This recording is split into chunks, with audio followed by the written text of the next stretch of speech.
Hello students. आज हम units and dimension का एक बड़ा ही इम्पोर्टेंट पोर्शन पढ़ने वाले हैं, जो कि हर एक एग्ज़ाम में, चाहे आप बोर्ड की तैयारी कर रहे हो, आईआईटी जेई की तैयारी कर रहे हो या नीट की तैयारी कर रहे हो, हर एक एग्ज़ाम के लिए इम्पोर्टेंट है।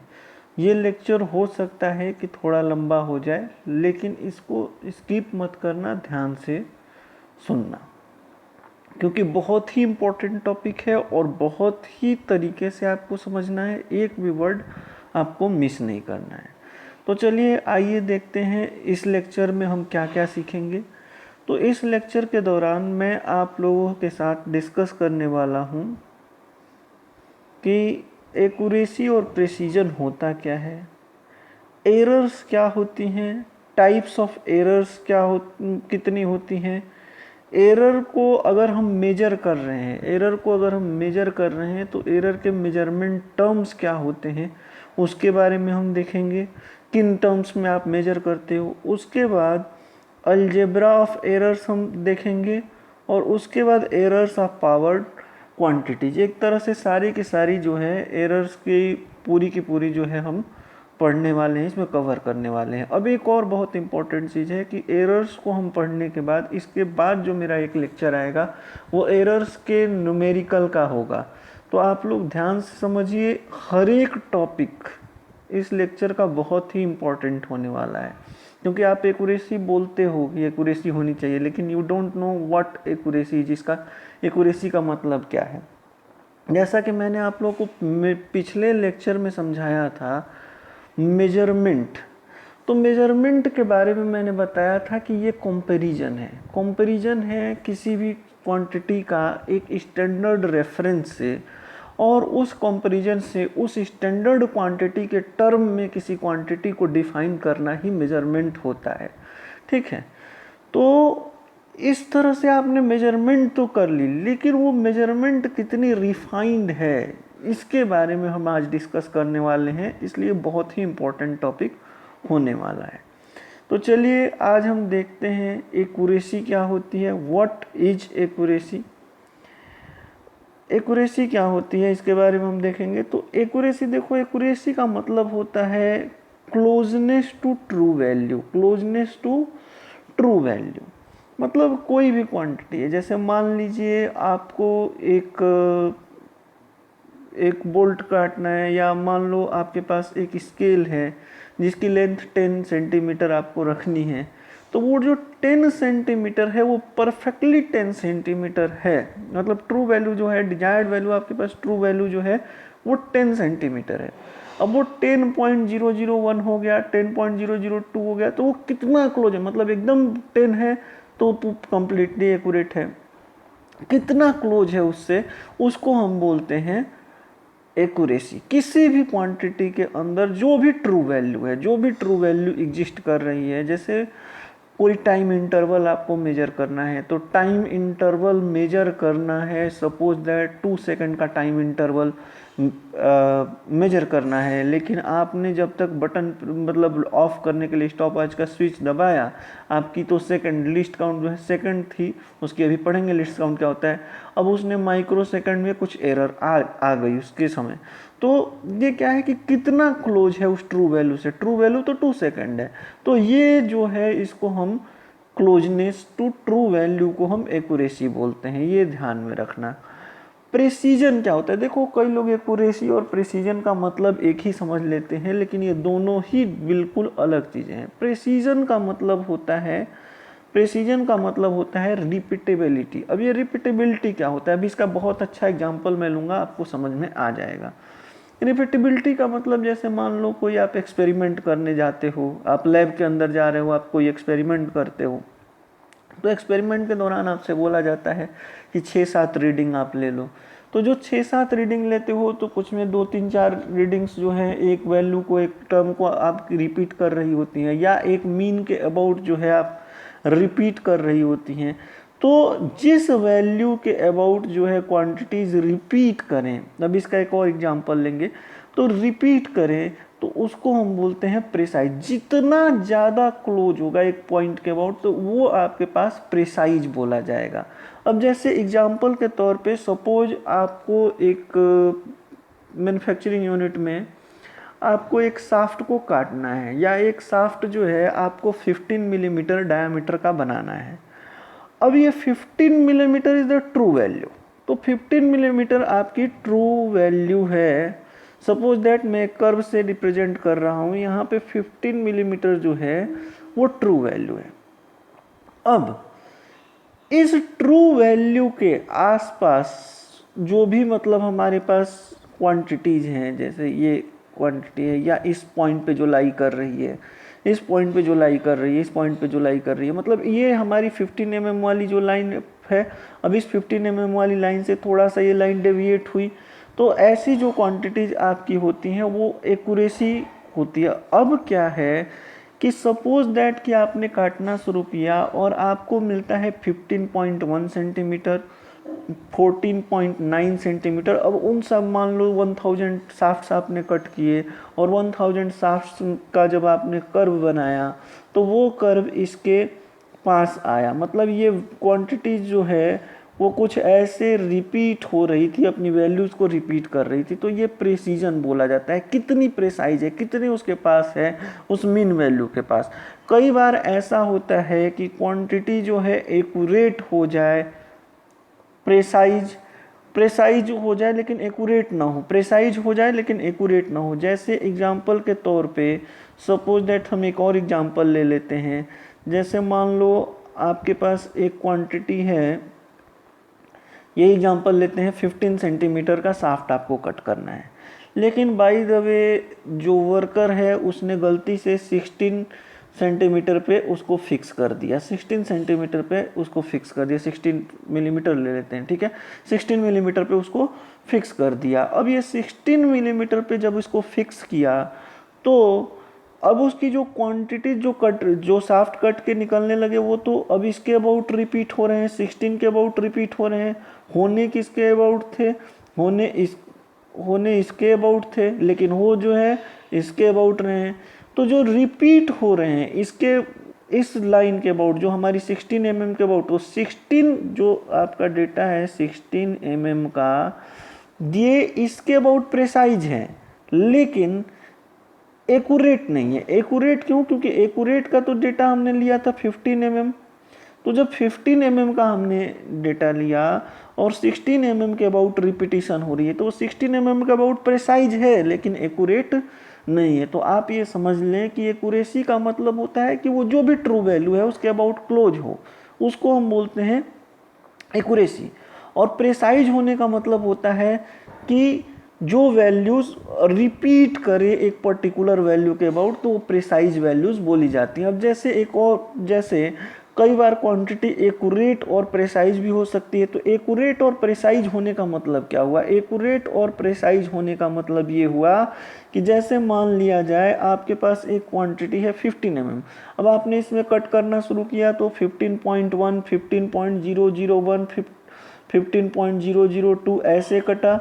तो ये जो है आपकी हायर वैल्यूज 15.001, 15.1 ऐसे करके कर 15 तक कन्वर्ज किया, और फिर जो है छोटी सी वैल्यू जो है अब 14.9, 14.97, 14.93, 14.92 ऐसे करके वैल्यूज। तो ये क्या है, हमारी एक्यूरेट वैल्यू तो 15 थी, लेकिन 15 से कुछ जो है 15.1, 15.2, 15.0023 ये सब आने लगे, ठीक है। और कुछ वैल्यूज हमारे पास 14.9, 14.2, 14.3 ऐसे करके 14.0021, 14.23 जिस हिसाब से आपको लेना है उसके अबाउट ये रिपीट करने लगे, तो इसको प्रेसीजन बोला जाता है। तो precision is solely related to repeatability, accuracy is related to closeness to true value. तो ये ध्यान देना कि जो भी आपके पास ट्रू वैल्यू है, कोई भी चीज़ एकदम एब्सोल्यूट परफेक्ट तो होती नहीं है, उसमें कुछ ना कुछ आपके पास एरर आएगी। तो जो क्लोज है वो आपके पास जो है एक्यूरेट है, बहुत ही एक्यूरेट है। लेकिन अगर थोड़ा सा भी उसमें रिपीटेबिलिटी आई तो एक्यूरेट एंड प्रिसाइज है। कई बार वो क्लोज तो नहीं है ट्रू वैल्यू से, लेकिन रिपीट कर रहा है एक वैल्यू के अबाउट, तो उसको बोल सकते हैं कि वो प्रेसाइज तो है लेकिन एक्यूरेट नहीं है। तो एक्यूरेसी और प्रेसिजन का मतलब समझना बहुत ही नेसेसरी है, क्योंकि आप पूरी 11th-12th कर जाओगे लेकिन आप लोगों को एक्यूरेसी और प्रेसिजन का मतलब ही नहीं समझ में आता है।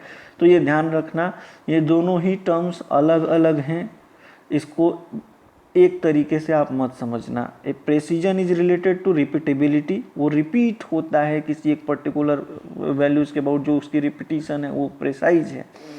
और क्लोजनेस टू ट्रू वैल्यू, जो ट्रू वैल्यू है उसके अबाउट वो क्लोज है, अगर ट्रू वैल्यू के पे है लाई कर रहा है तो उसको आप एक्यूरेट बोलोगे। अब हमारे पास देखो, मैंने ट्रू वैल्यू मैंने डायरेक्ट जब आपको बताया, जब एक्यूरेसी की मैं बात कर रहा था तो मैं बार बार एक क्लोजनेस टू ट्रू वैल्यू बोल रहा हूँ, मैं एक्यूरेट एकदम नहीं बोल रहा हूँ। इसका ये नहीं कह रहा हूँ कि इक्वल टू एक्यूरेट वैल्यू। क्यों? कारण क्या है कि सपोज दैट आप कोई भी चीज़ बना रहे हो, कोई भी चीज़ मैन्युफैक्चर कर रहे हो, तो जब मैन्युफैक्चर करते हो तो पहली बार तो आप जब यूज करते हो जो मटेरियल वो फ्रेश मटेरियल है, लेकिन धीरे धीरे टाइम के साथ मशीन भी घिसेगी और भी बहुत सारी प्रॉब्लम आएगी, तो उसमें कुछ ना कुछ एरर आ जाता है। तो जो मैं जैसे बात कर रहा था कि 15.1, 15.2, 15.27, 15.17 जो मैं ये बात कर रहा था, उसमें अगर आप देखो तो जो ट्रू वैल्यू है हमारे पास, ट्रू वैल्यू थी वो तो 15 थी। अब 15 से ऊपर गया 15.1, 15.2, 15.17, 15.27 ऐसे करके वैल्यूज जो है हमारे पास बहुत सारी वैल्यूज आ रही हैं। अब ये जो वैल्यूज हैं वो कहीं ना कहीं जो ट्रू वैल्यूज हैं उससे डेविएशन शो कर रही हैं, डेविएशन शो कर रही है, यानी उससे अलग वैल्यूज को वो दे रही हैं। तो जितना इसके और इसके ट्रू वैल्यूज के बीच में जो अंतर आता है उसको हम बोलते हैं एरर, उसको हम बोलते हैं एरर। जब डेविएशन फ्रॉम ट्रू वैल्यू, जो भी ट्रू वैल्यू है उससे जो भी एरर आएगी, जो भी आपके पास डेविएशन आएगी उसको एरर बोला जाएगा। सपोज दैट आपको सिंपल सी बात है कि एक छोटा सा एग्जांपल ले लेते हैं, शायद आप लोगों को इससे याद रह जाए। जैसे आपको पेपर दिया गया 100 मार्क्स का, और 100 मार्क्स में आ गए आपके पास suppose that 99 marks you have scored, या 95 मार्क्स यू हैव स्कोर्ड। तो 99 मार्क्स वाले ने 1 मार्क्स की कहीं ना कहीं एरर कर दी, या 95 मार्क्स ने 5 की एरर कर दी। ट्रू वैल्यू आपके पास 100 थी और 100 में उसने कुछ वो कर दिया। अब देखो मैंने पेपर का एग्जांपल लिया, लेकिन पेपर में तो आपका अधिक नहीं हो सकता, वो कम ही होगा। अब जैसे एक और एग्जांपल ले लेते हैं, जैसे आपको एक पेन बनानी है, या आपको कोई चीज़ पेन बनानी है, या एक ग्लास बनाना है। सपोज दैट आपको एक ग्लास बनाना है और उस ग्लास का डायमीटर आपको रखना है 15। अब किस मशीन से बनवाने गए, उसने किसी ने 40.97 का बना दिया, किसी ने 15.01 का बना दिया, किसी ने 15.02 का बना दिया।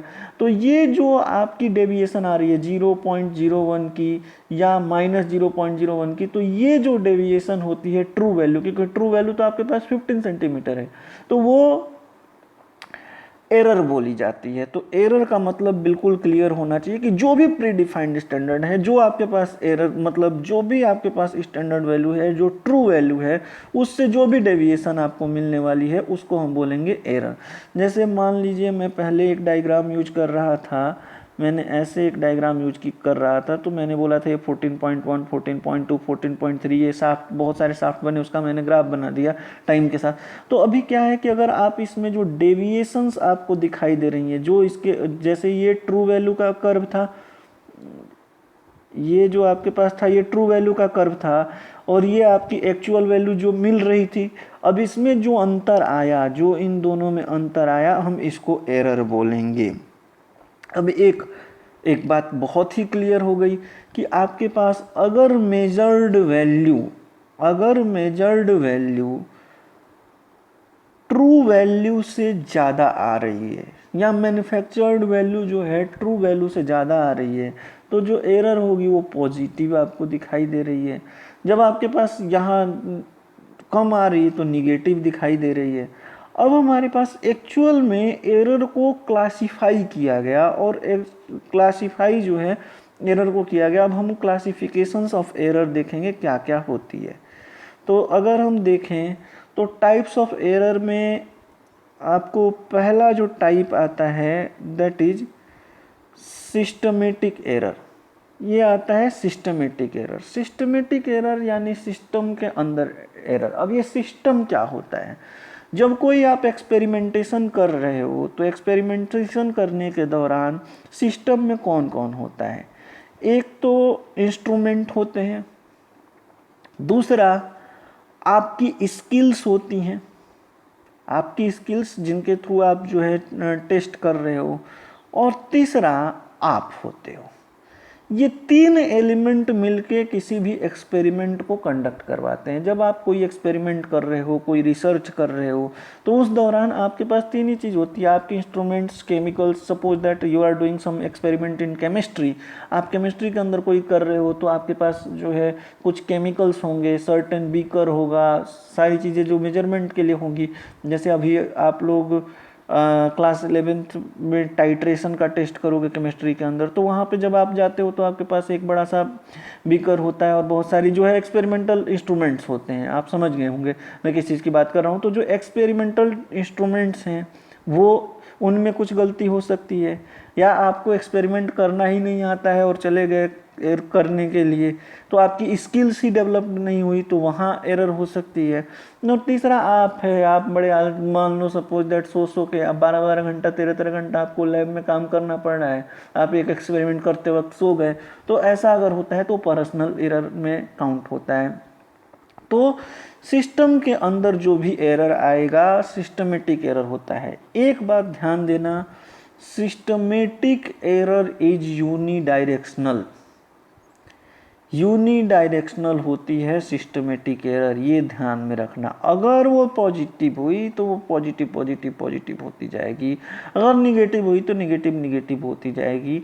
ये ध्यान में रखने वाली बात है सिस्टमेटिक एरर में। अब इंस्ट्रूमेंट का एरर, जैसे मान लो आपको स्केल से मेजर करना है, छोटा सा एग्जांपल लेते हैं, आपको एक मेटेलिक स्केल से किसी चीज़ को मेजर करना है।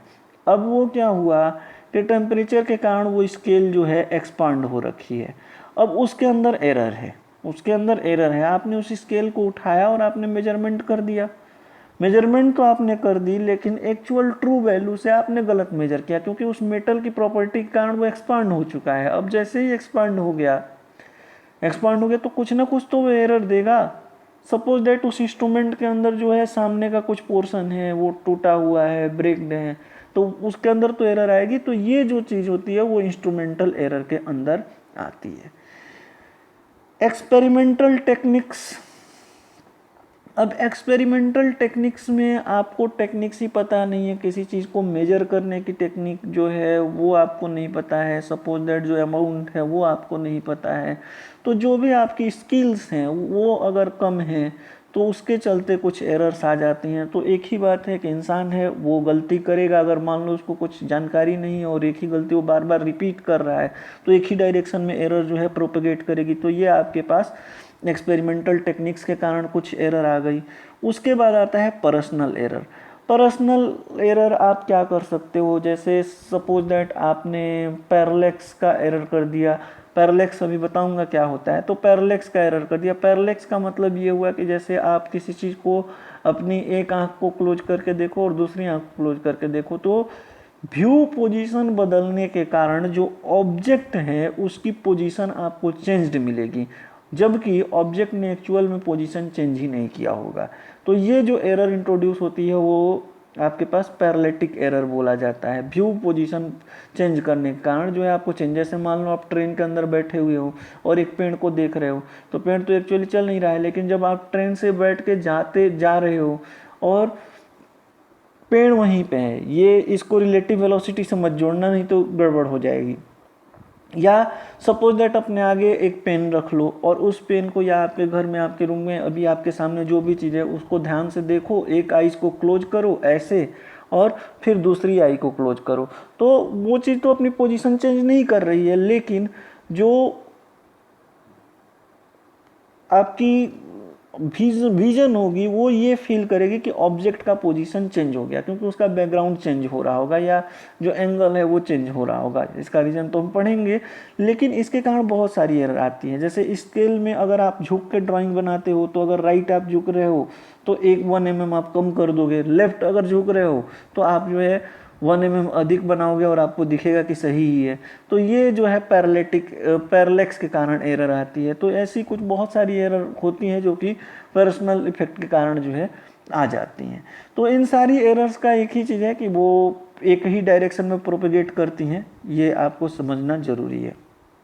अब कुछ ऐसी एरर्स होती हैं जिनका कोई कारण नहीं पता होता है, रैंडम एरर होती है। ये रैंडम एरर जो है एटमॉस्फेरिक इफेक्ट और बहुत सारी उसके कारण आ जाती है। सपोज दैट आप अपने रूम के अंदर मैग्नेटिक फील्ड पे कोई एक्सपेरिमेंट कर रहे हो, सपोज दैट आप मैग्नेटिक फील्ड से कुछ मेजरमेंट कर रहे हो, लेकिन अब उस रूम के अंदर वायर्स लगे हुए हैं, वो वायर्स कहीं ना कहीं इलेक्ट्रिसिटी को कंडक्ट कर रहे हैं, और इलेक्ट्रिसिटी से जो मैग्नेटिक फील्ड है जिसको आप देख ही नहीं सकते हो, फील ही नहीं कर सकते हो, उसके कारण जो है उन फील्ड्स में कुछ ना कुछ डेविएशन आ गया, कुछ ना कुछ डेविएशन आ गया। तो ये क्या है, अब ये रैंडम एरर है, वो आपको पता ही नहीं चलेगा कि उसका कारण क्या हो सकता है। दूसरा, सपोज दैट आपने एक एटमॉस्फेरिक एयर पे जो है काम करना शुरू किया था और बाहर जो है आंधी आई और कुछ प्रेशर जो है आपका रिलीज हो गया रूम का, तो कुछ प्रेशर लोअर हो गया। अब इसके कारण भी आपके एक्सपेरिमेंट के अंदर एरर आ सकती है। तो ये रैंडम एरर होती है, इनका कारण पता नहीं होता है और ये बोथ डायरेक्शन में प्रोपोगेट कर सकती है, इधर पॉजिटिव साइड और निगेटिव साइड। तो ये आपको ध्यान में रखना है कि रैंडम एरर का कोई कॉज नहीं पता है और इनको अवॉइड नहीं किया जा सकता है, लेकिन सिस्टमेटिक एरर को आप मिनिमाइज कर सकते हो। कोई कुछ भी कर ले, सिस्टमेटिक एरर को तो वो मिनिमाइज कर सकता है, लेकिन रैंडम एरर को अवॉइड नहीं किया जा सकता। जितना भी तगड़ा एक्सपेरिमेंट आप कर रहे हो कुछ हद तक मिनिमाइज हो जाएगा, लेकिन ये कहीं ना कहीं एग्जिस्ट करती हैं। इनका कारण बहुत सारा फैक्टर होता है जिसके कारण उसको मिनिमाइज करना या उसको मतलब एकदम से रिमूव करना बड़ा मुश्किल हो जाता है। ठीक है, तो कहीं ना कहीं ट्रू वैल्यू से डेविएशंस आते ही रहती हैं, वो रैंडम एरर के फॉर्म में आती हैं। उसके बाद एक आता है लिस्ट काउंट एरर। अब ये लिस्ट काउंट एरर क्या होता है, इसको बहुत ही बेहतरीन तरीके से हम समझेंगे। जैसे मान लो आपको मैंने लाइन बनाने के लिए बोला 5.1 सेंटीमीटर की, और आपने बड़े ही ध्यान से, बड़े ही मनयोग से एक लाइन जो है वो बना दी। लेकिन जब 5.1 अब आपने 1 पे जाके टिप रोका। सपोज दैट यहाँ नीचे मैं एक लाइन बनाऊंगा, ये आपकी सपोज दैट ये आपकी रही स्केल। ठीक है, अब स्केल पे 5 वाला यहाँ पे और 1 वाला यहाँ पे। ठीक है, अब क्या हुआ कि अगर इससे भी कोई एक्यूरेट स्केल, इस जिसका जो लिस्ट मेजरमेंट हो, जो सबसे कम मेजर करने वाला हो, सपोज दैट वो 0.01 में हो, 0.01 में हो। अभी आपके पास 0.1 की स्केल है, अभी ये 0.01 में हो गया, तो वो क्या करेगा, जब उस पर हम लगाएंगे तो ये जो आपका हल्का सा बाहर निकला हुआ है यहाँ से, उसको भी वो मेजर करने का काम करेगा। तो आप जो इंस्ट्रूमेंट यूज कर रहे हो, जो भी इंस्ट्रूमेंट कर रहे हो, याद रखना वो हमेशा एक न एक पॉइंट पे, जहाँ पे जो उसकी सबसे कम मेजर करने की, जिससे जो सबसे लिस्ट वैल्यू जो मेजर की जा सकती है, उसमें हमेशा कुछ ना कुछ अनसर्टेनिटी रहेगी, और उस अनसर्टेनिटी को हम लिस्ट काउंट एरर के अंदर काउंट करते हैं। तो जो भी एक इंस्ट्रूमेंट आप यूज कर रहे हो उसके अंदर उसका लिस्ट काउंट होता है, तो उतनी एरर हमेशा रहती ही है, क्योंकि जो लास्ट वाली डिजिट है वो हमेशा कुछ ना कुछ अनसर्टेन है। जो सपोज दैट आपने मेजर किया 15.1, लेकिन आपके पास वो 15.11 भी तो हो सकता है, 15.12 हो सकता है, क्योंकि दूसरे डिजिट का आपने मेजरमेंट ही नहीं किया। तो ये लास्ट वाली डिजिट जो है वो हमेशा अनसर्टेन होती है। तो याद रखना कि इसमें लिस्ट काउंट एरर को हम काउंट करते हैं। आगे हम सिग्निफिकेंट फिगर पढ़ेंगे आने वाले लेक्चर्स में, तो उसके बारे में हम डिस्कस करेंगे कि लास्ट डिजिट अनसर्टेन होती है, बाकी सर्टेन होती है, उसके बारे में हम पढ़ेंगे। लेकिन लिस्ट काउंट एरर को समझना बहुत ज़रूरी है कि जो भी इंस्ट्रूमेंट का लिस्ट काउंट है उसमें उतनी एरर तो हमेशा रहेगी ही, क्योंकि लास्ट वाला जो नंबर है वो हमेशा कुछ ना कुछ अनसर्टेन होगा। ठीक है, तो उसको लिस्ट काउंट एरर बोला जाता है। तो हमने जो पढ़ा सिस्टमेटिक एरर के 3 पार्ट्स, जो आपके पास इंस्ट्रूमेंटल एरर हो गया, इम्परफेक्शन। एक सिस्टम के बारे में सोच लो, सिस्टम में जो भी आपके मतलब इंस्ट्रूमेंट्स हैं आप हो, और जो आपकी स्किल्स हैं उसके अंदर एरर हो सकती है। दूसरा रैंडम एरर। लेकिन याद रखने वाली बात, बहुत ज़रूरी बात है, वो है कि systematic errors propagate only in unique direction and random error can propagate in both direction. ये आपको ध्यान में रखना है। अब कुछ एरर मेजरमेंट के तरीके होते हैं। एरर मेजरमेंट के तरीके जैसे आपके पास देखो, अब क्वेश्चन तो ये होना चाहिए कि ठीक है सर आप जो कह रहे हो वो तो सही है, लेकिन हम कुछ ना कुछ इंस्ट्रूमेंट यूज करके ही मेजरमेंट कर रहे हैं, और उस मेजरमेंट के दौरान क्या होगा, कुछ ना कुछ तो गलतियां होंगी ही। तो हम ये कैसे समझेंगे कि ट्रू वैल्यूज क्या होती है। अब ये ट्रू वैल्यू, क्योंकि हमेशा कुछ ना कुछ तो एरर, कुछ ना कुछ तो डेविएशन रहेगा ही, तो हम कैसे समझेंगे कि ये ट्रू वैल्यू क्या होती है। तो ट्रू वैल्यू एक्चुअल में अगर आप देखोगे, सपोज दैट आप एक्सपेरिमेंट करने गए लैब में, तो आपको बोला गया कि आप 10 रीडिंग्स ले लो। 10 रीडिंग्स, सपोज दैट किसी चीज़ का टाइम पीरियड आपको मेजर करना है, सपोज दैट एक पेंडुलम का आपको टाइम पीरियड मेजर करना है, तो आपने 10 रीडिंग्स ले ली। तो आपके पास टाइम पीरियड कुछ ऐसे आई 1.1, 1.2, किसी की आई 0.9, किसी की आई 1.3, 1.4, 10 लड़कों ने ऐसे रीडिंग ले ली। अभी हमारे पास सपोज दैट इतनी ही रीडिंग्स को हम ले लेते हैं। तो इन सभी रीडिंग्स को आप ऐड करके और इनकी एवरेज निकालोगे, इनका जो है मीन निकालोगे, तो ये जो मीन है उसको बोला जाएगा ट्रू वैल्यू। इस मीन को बाय डिफ़ॉल्ट जो है ट्रू वैल्यू के करीब मान लिया जाता है। यानी जितना ही ज़्यादा एक्सपेरिमेंट किया जाएगा, जितना ही ज़्यादा आप रीडिंग्स को सही तरीके से लोगे और रीडिंग्स का डेटा जितना ही ज़्यादा होगा, उतना ही आपकी जो वैल्यू आएगी, जो मीन आएगी, वो ट्रू वैल्यू के करीब आएगी, ट्रू वैल्यू के करीब आएगी। आप लोग जो है 10 लेते हो या 3-4 रीडिंग्स लेके कर लेते हो, लेकिन एक बात जान लो कि अगर कोई भी एक्सपेरिमेंट को एकदम सही से आपको करना है, तो उसमें जितना ही ज़्यादा आप रीडिंग्स लोगे, उतना ही वैल्यू जो है वो ट्रू वैल्यूज़ के करेक्ट आएंगी। सपोज दैट ये हमारी ट्रू वैल्यू वाली लाइन है, ये ट्रू वैल्यू वाली लाइन है, तो ट्रू वैल्यू के करीब आएंगे, क्योंकि आप जब मीन लोगे और नंबर ऑफ डेटाज बढ़ जाएगा, तो आपको पता है एवरेज क्या होती है, number of terms divided by total, sum of all the terms divided by total number of terms. तो आप सारी वैल्यूज को ऐड करके divided by number of observation से अगर डिवाइड कर दोगे तो you will get the mean value. अब इस मीन वैल्यू, सपोज दैट मैंने ये जो है मीन वैल्यूज निकाली, सपोज दैट हमारे पास डेटा है, सपोज दैट मैं 3 डेटा ले लेता हूँ।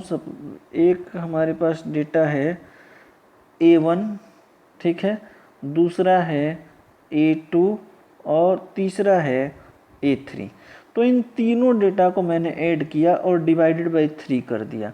तो मीन को हम ऊपर बार लगा कर डिनोट करते हैं, तो ये आ जाएगा A बार, ठीक है, यानी ये मीन वैल्यू आ जाएगी। और इस मीन वैल्यू को हम मान लेंगे ट्रू वैल्यू। यही होता है किसी भी एक्सपेरिमेंटेशन के दौरान जो ट्रू है।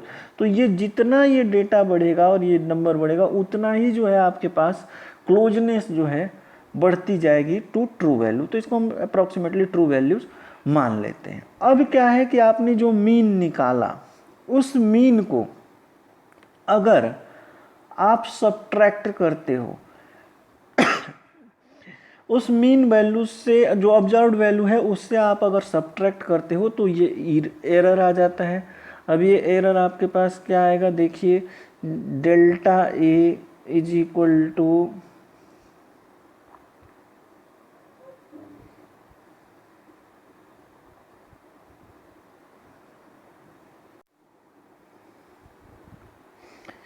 अब आपके पास आ जाएगा डेल्टा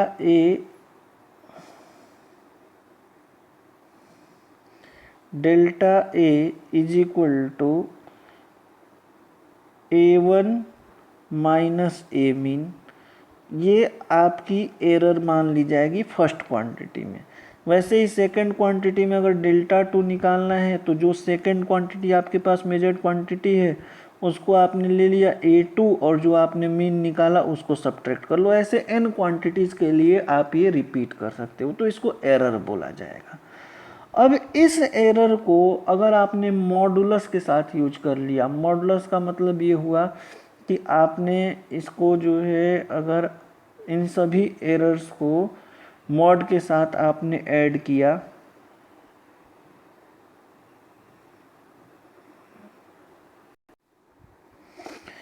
तो वो जो एरर आएगी दैट इज अब्सोल्यूट एरर। उसको अगर हम ऐड करें और नंबर ऑफ एरर से अगर डिवाइड करें तो आपके पास आ जाएगी अब्सोल्यूट एरर। कहने का मतलब ये हुआ कि जैसे आपके पास मान लो errors I that is delta 1, दूसरे क्वांटिटी का आया डेल्टा 2, तीसरे क्वांटिटी का आया डेल्टा 3। अब जाहिर सी बात है कि कुछ प्लस आए होंगे कुछ माइनस होंगे, लेकिन सभी का मॉड का मतलब होता है सभी का प्लस, आपको प्लस ही में लिखना है और divided by number of observations आपने कर दिया, तो this is called absolute error. अब आपके पास आता है जो सेकंड टर्म है, second term is relative error. Relative error का मतलब क्या होता है? रिलेटिव एरर का मतलब होता है कि जो आपने एब्सोल्यूट एरर निकाली क्वांटिटी के अंदर, गिवन क्वांटिटी के अंदर, और उसको अगर आपने डिवाइड कर दिया मीन यानी कि ट्रू वैल्यू से डिवाइड कर दिया, तो उसको हम बोलते हैं रिलेटिव एरर। और इस रिलेटिव एरर में अगर आपने 100 से मल्टीप्लाई कर दिया तो you will gate percentage error. अब जैसे मान लो इतना सारा कैलकुलेशन करने के बाद, सपोज दैट एग्जांपल लेते हैं, आप जब कैलकुलेट करते हो और आपके पास, वैसे मैं न्यूमेरिकल जब करवाऊंगा तो उसमें बहुत सारे निकल के आएंगे एग्जांपल, लेकिन अभी एक छोटा सा एग्जांपल लेते हैं। सपोज दैट आपके पास ये कैलकुलेशन करने के बाद आंसर आया 2.5। तो 2.5 आने का मतलब ये होता है कि जैसे आपके पास कोई क्वांटिटी है z, तो z में ये 2.5 ऊपर भी जा सकता है और 2.5 नीचे भी जा सकता है। तो आप 2.5 प्लस माइनस 2.5 लिखोगे, ये आपको क्लियर होना चाहिए। एरर के टर्म में, आपके पास रिलेटिव एरर के टर्म में आपको यही करना है।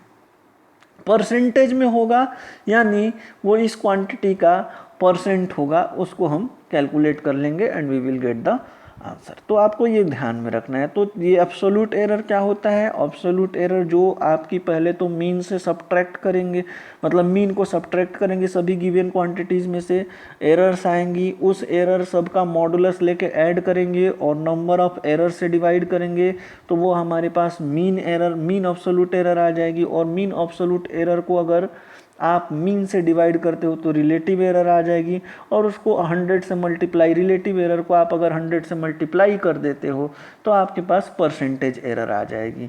तो ये कुछ एरर मेजरमेंट के टर्म्स होते हैं, एरर मेजरमेंट के तरीके होते हैं। जब आपके पास एक्सपेरिमेंटल डेटा अवेलेबल हो या आप एक्सपेरिमेंट कर रहे हो और डेटाज को ले रहे हो, तो कितना एरर आया उसको डिसाइड करने के ये कुछ तरीके हैं। तो ये ध्यान रखना, जो हम मीन निकालते हैं उसी को हम बाय डिफ़ॉल्ट जो है ट्रू वैल्यू मान लेते हैं। ठीक है, अब हमारे पास नेक्स्ट आता है कि ठीक है हमने एरर तो निकाल लिया, लेकिन कुछ ऐसी चीज़ें होती हैं, कुछ ऐसे क्वांटिटीज होती हैं जहाँ पे कि अलग अलग क्वांटिटीज़ मल्टीप्लाई होके और एक नई क्वांटिटी दे रही हैं।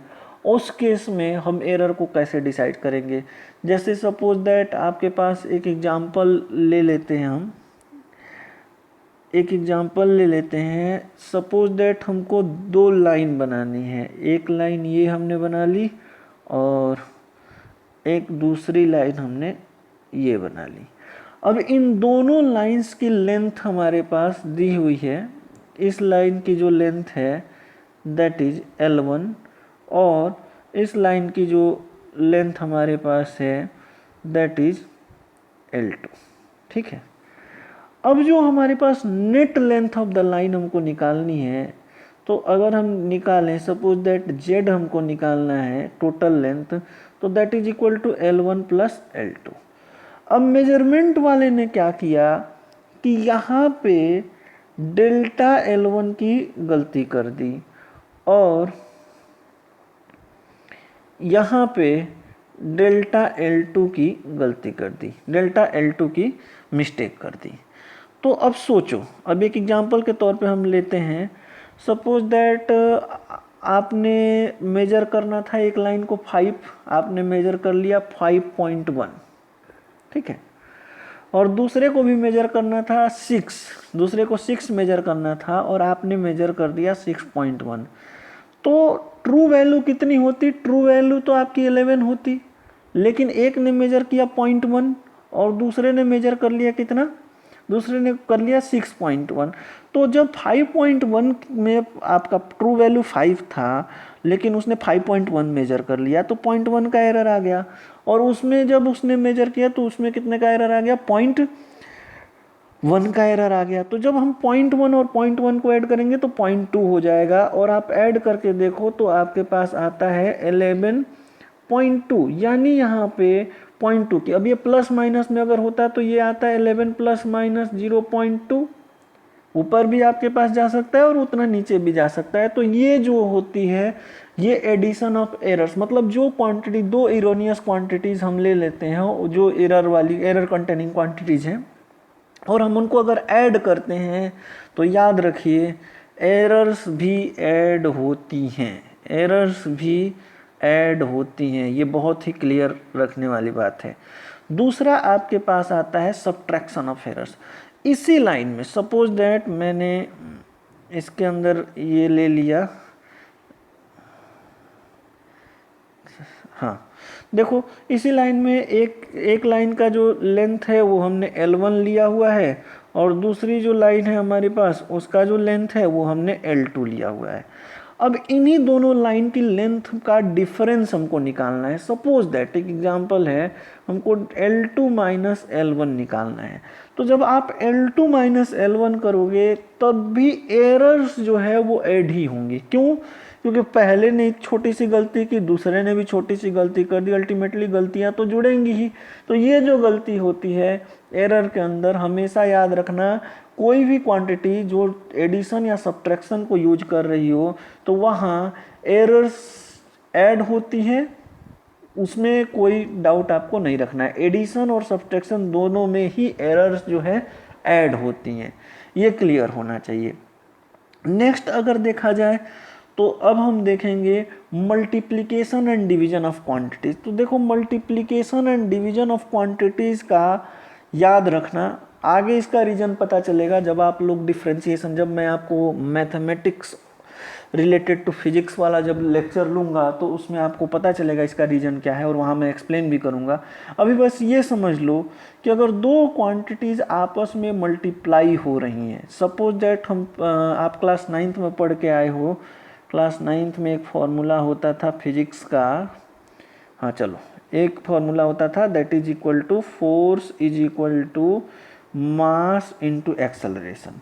अब मान लो किसी ने मास में आपके पास गलती कर दी, रिलेटिव मिस्टेक कर दी 1% की, और दूसरे ने एक्सेलरेशन में 2% की। तो याद रखना जब भी मल्टीप्लिकेशन हो तो उस समय जो एरर होती है वो रिलेटिव एरर के फॉर्म में मिलेगी, यानी delta F upon F, force के अंदर की error divided by total force, true force, ठीक है, इज इक्वल टू आपके पास आएगा relative error of mass plus relative error of acceleration. बहुत ही ध्यान रखना इस चीज़ का कि जब भी मल्टीप्लिकेशन या डिवीजन होगा, वेरी क्लियरली मल्टीप्लिकेशन या डिवीजन, एग्जाम्पल मैंने मल्टीप्लिकेशन का ही दिया हुआ है, डिवीजन का भी आप एक एग्जाम्पल सोच सकते हो, लेकिन होना यही है कि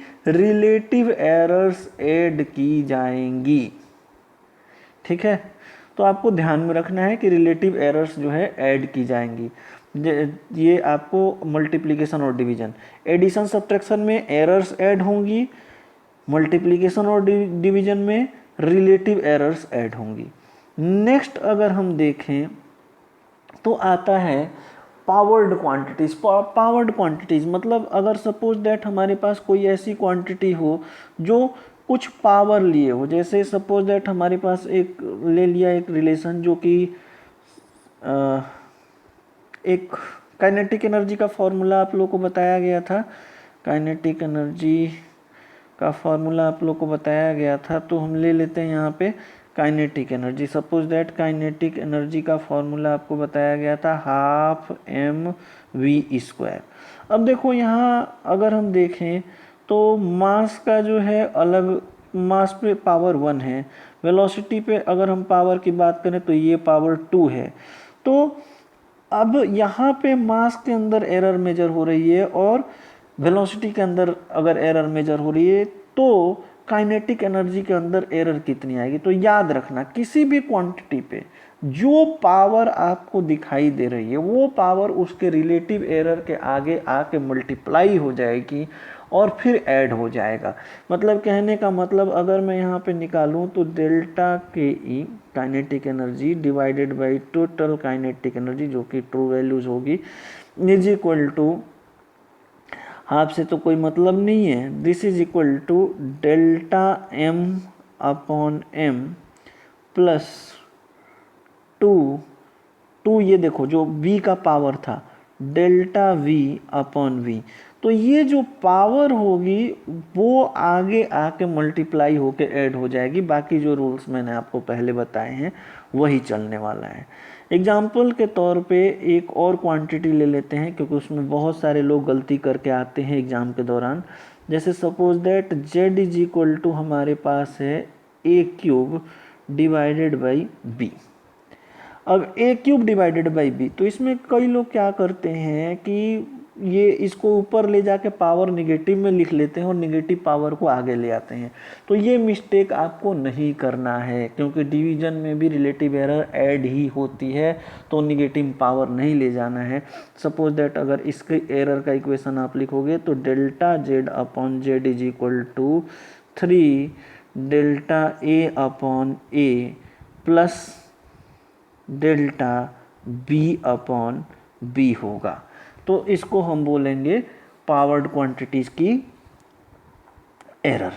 तो इसमें याद रखना कोई भी जो मल्टीप्लिकेशन हुआ, डिवीजन हुआ, पावर्ड क्वांटिटीज में रिलेटिव एरर के टर्म में बात की जा रही है। एडिशन सब्ट्रैक्शन में आप डायरेक्टली एरर के टर्म में बात कर रहे हो। तो it should be very much clear. अच्छा, अगर आपको एरर निकालना पड़ जाए तो ऐसा मत सोचना कि हाँ केवल रिलेटिव एरर ही निकल सकता है।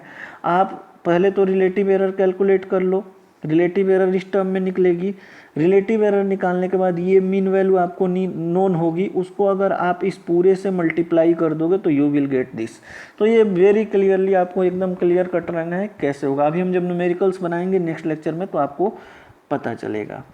तो इस लेक्चर को आप लोग ध्यान से समझ लिए होंगे।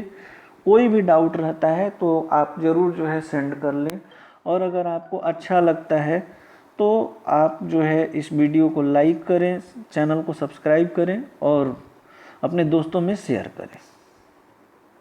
Thank you.